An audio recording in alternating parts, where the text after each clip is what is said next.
pimpinan Dewan Rapat dan juga Dewan yang hadir dalam rapat paripurna pada hari ini.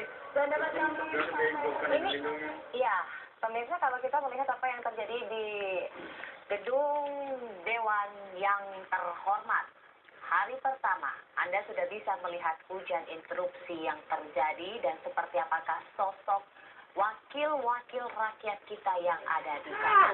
Saya tidak sendiri, selain Margarito Kabis yang ada bersama saya, ada Said Abdullah juga pengamat politik yang nantinya akan mengomentari seperti apakah perilaku wakil-wakil rakyat kita yang saat ini berada di ruang sidang paripurna gedung DPR. Kalau kita melihat kondisi yang terjadi, saya ke Mas Margarito dulu. Bagaimana Anda mengikuti rapat setelah skor dicabut? Iya. Ada satu hal ya, sebagai orang hukum saya melihat betapa derajat dari ketaatan orang-orang ini. Karena indikasinya? Indikasinya Anda lihat itu tadi kan. Padahal rapat ini dikerangkakan dalam serangkaian aturan. Ya, misalnya tadi Ibu berkali-kali mengatakan bahwa berdasarkan peraturan tata tertib, anggota DPR tidak bisa naik ke atas. Begitu ya. Tapi yang terjadi? Yang terjadi, Anda lihat sendiri tadi itu. Naik ke atas kayak di rumah aja begitu gitu ya. Itu betul-betul mencerminkan sekali lagi buruknya derajat rasa dan keharusan tunduk dan taat pada hukum. Dan itu mesti kita sesali oleh karena bangsa ini berproses dari sini. Mereka lah yang menyiapkan tatanan berbangsa dan bernegara. Ternyata kelakuannya kayak begini. Baik. Ya.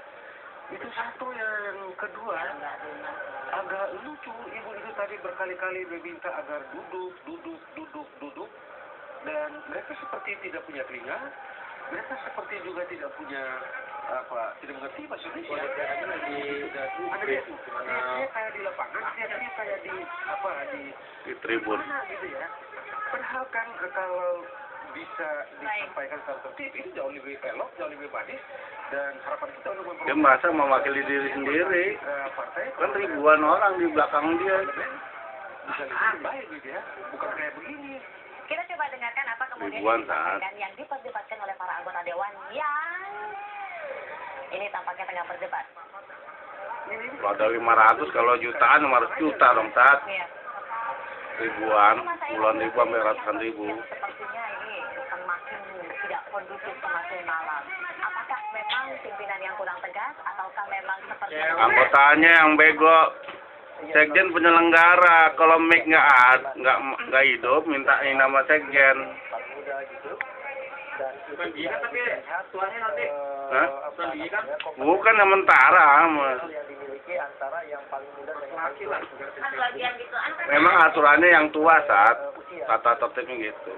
Nah, walaupun secara umum, walaupun usianya sudah agak lanjut, pimpinan sidang sementara ini menurut saya sudah bisa memainkan peran yang baik begitu ya. Tidak-tidaknya sempat beberapa kali suasana menjadi cair begitu ya, karena beliau tidak memimpin secara formal begitu.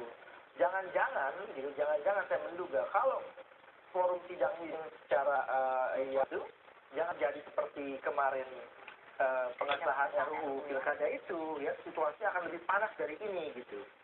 Tadi kita tempat suasana harus menjadi lebih cair. Nah, cuma ini kok saya melihat koordinasinya lemah antar tokoh-tokoh atau leader-leader Ganjar Pranowo yang sudah ditentukan ketua fraksinya. Ini kan mestinya kondisi begini, masing-masing fraksi itu langsung memerintahkan menarik semua anggotanya duduk ke kursi masing-masing. semestinya Iya, demikian ya? mestinya begitu. Jadi supaya situasi tidak semakin memanas begitu. Ini anggota DPR-nya harus tahu ini bukan hanya mereka yang mengalami peristiwa ini, rakyat juga melihat langsung hari malam ini gitu. Baru hari pertama sudah disuguhi tontonan yang semacam ini. Saya bisa memahami sebagai orang yang juga berorganisasi gitu ya.